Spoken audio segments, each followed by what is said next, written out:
The 5 laws of savings. Have you ever noticed how money has a funny way of slipping through your fingers? You get a salary increase, you celebrate, you feel richer for a moment, and then suddenly, your expenses rise to meet that new income. The shoes you once loved now look old. Your car suddenly feels outdated. That house that once gave you pride suddenly feels too small. Why does this always happen? It is because of an invisible law. A law that governs money whether you are in the United States, India, South Africa, Germany, the UK, Australia or anywhere in the world. And unless you understand this law, money will always control you instead of you controlling it. Today, I want to share with you the 5 laws of savings, the timeless keys to turning income into lasting wealth. The first law is simple but deadly if ignored. Income always comes first, but expenses will always try to rise with it. The moment money flows into your life, something called lifestyle inflation creeps in. Your desires expand, your needs multiply, and without realizing it, your spending quietly eats away your progress. The sad truth is, many people mistake higher income for wealth. But the law of savings says this: if you let expenses chase income, you will forever remain broke, no matter how much you earn. This brings us to the second law, a powerful metaphor you will never forget.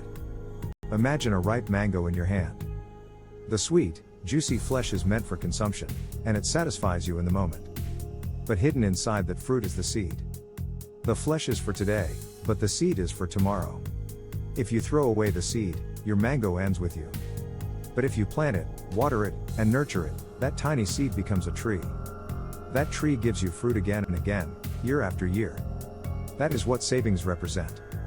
Consumption keeps you alive today, but savings, the seed, build your harvest tomorrow. Every paycheck you receive carries both flesh and seed. The wise separate the two. The foolish eat it all. Which one are you? The third law is delayed gratification.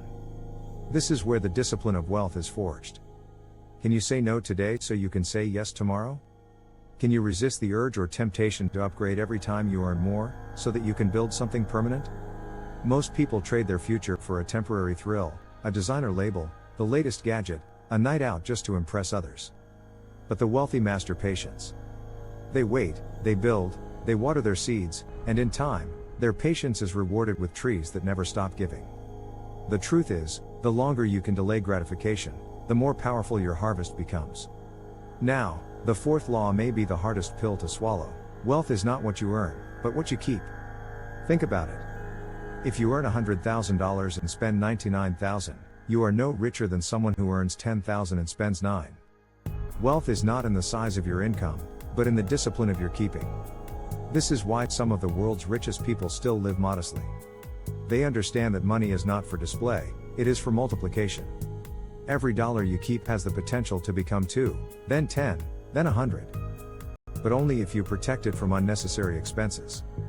And then comes the final law: start early and be patient.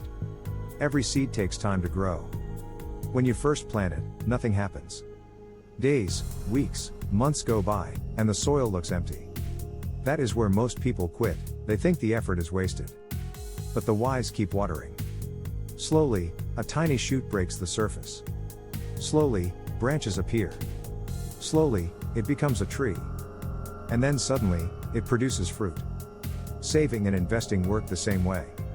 At first, it feels small. But with time, compounding turns little into much. Start early, and the harvest of your future will be vast. Wait too long, and you may never see the harvest. So, let me ask you, which law have you been breaking? Are you letting your expenses rise as your income grows? Are you consuming the flesh and throwing away the seed? Are you trapped in the cycle of instant gratification? Are you measuring wealth by how much you earn instead of how much you keep? Or are you delaying your start, hoping one day you will have enough to begin saving? The truth is, the right time is not tomorrow. The right time is today. If you want financial freedom, you must honor these laws. Earn more, yes. But control your expenses. Separate your seed from your flesh. Practice delayed gratification. Measure wealth by what you keep. And above all, start now, and be patient enough to watch your harvest grow. Now, here is my challenge to you. In the comments, I want you to write this declaration: I will protect my seed. That is your commitment to these laws. If this video has opened your eyes, do not keep it to yourself, share it with someone you care about, because you might just save them from a lifetime of financial struggle. Hit the like button if this message resonated with you, and subscribe for more life-changing truths that schools and jobs never teach us. Remember this: money will always try to slip away, but if you follow the 5 laws of savings, you will turn every paycheck into a seed, every seed into a tree, and every tree into a harvest that will feed you for life.